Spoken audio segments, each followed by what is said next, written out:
Durante el primer siglo, cuando los romanos gobernaban el mundo conocido, un movimiento comunitario y contracultural estaba naciendo en el extremo oriental del imperio, Sí, comenzó entre el pueblo judío. quienes ya por siglos habían estado esparcidos por todo el mundo conocido.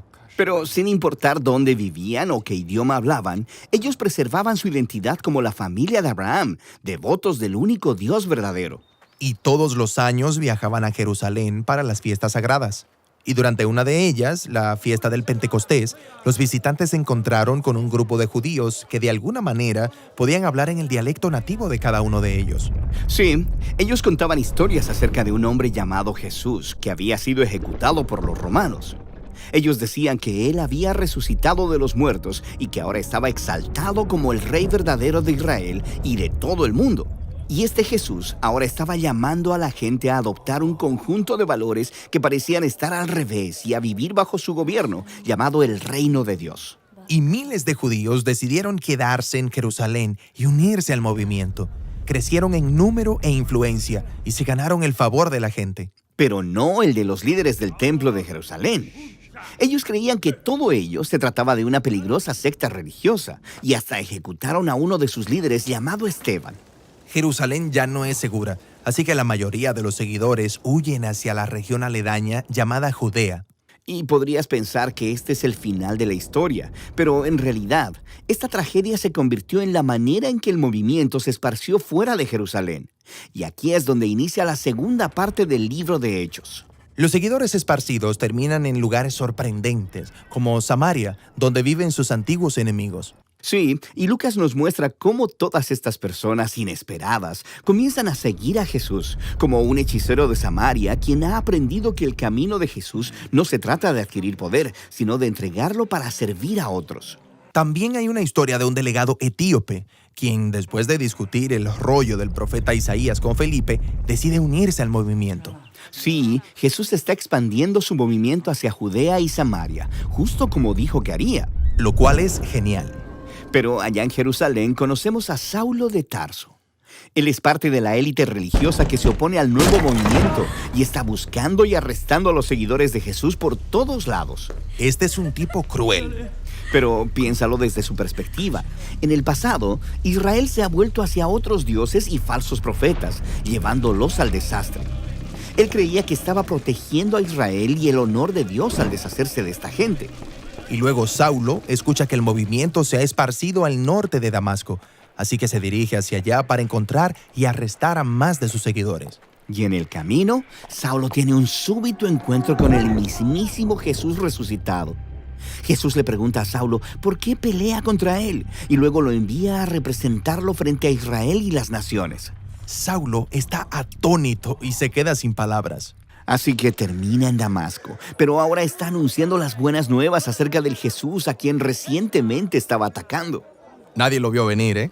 Para nada, ni tampoco lo que vendría después. Allá en la ciudad portuaria de Cesarea había un centurión romano llamado Cornelio, y él representa todo lo que el pueblo judío odia sobre la ocupación romana. Un ángel se le aparece y le dice que busque a un hombre llamado Pedro. Así que Pedro llega y encuentra a Cornelio, sus amigos y su familia reunidos en su casa.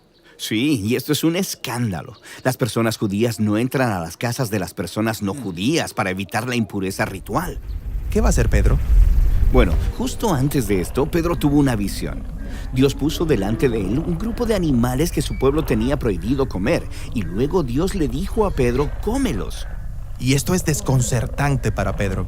Él dice, nunca he comido nada impuro.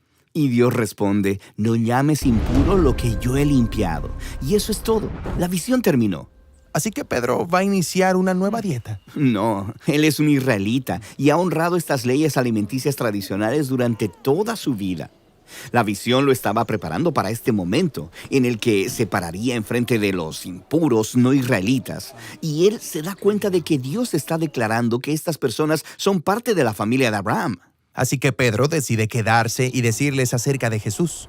Y el Espíritu Santo se manifiesta justo como lo hizo en el Pentecostés, pero ahora para un centurión romano y su familia no judía. el movimiento ha estallado. Así que, de regreso en Jerusalén, Pedro les está contando a los otros apóstoles acerca de lo que sucedió. Y ellos comienzan a recibir reportes de todavía más personas no judías siguiendo a Jesús en la gran ciudad del norte, llamada Antioquía. Así que ellos envían allá a un hombre llamado Bernabé para revisar cómo está todo. Bernabé descubre que el movimiento de Jesús en Antioquía está vivo y fuerte y que está formado por personas de todo el mundo. Así que Bernabé recluta a Saulo para venir y trabajar con él en Antioquía durante un año. Están enseñando, viviendo entre la gente de ahí y viendo cómo crece el movimiento. La iglesia en Antioquía fue la primera comunidad internacional de Jesús, y ahí es donde los seguidores de Jesús fueron llamados cristianos por primera vez. Esto es, los que pertenecen a Cristo. De manera que el camino de Jesús se transformó de un grupo de judíos mesiánicos en Jerusalén a un movimiento de Jesús multiétnico, esparciéndose por todo el mundo. Su fe era la misma, estaba centrada en las buenas nuevas acerca del Jesús resucitado, quien es el Rey de todas las naciones.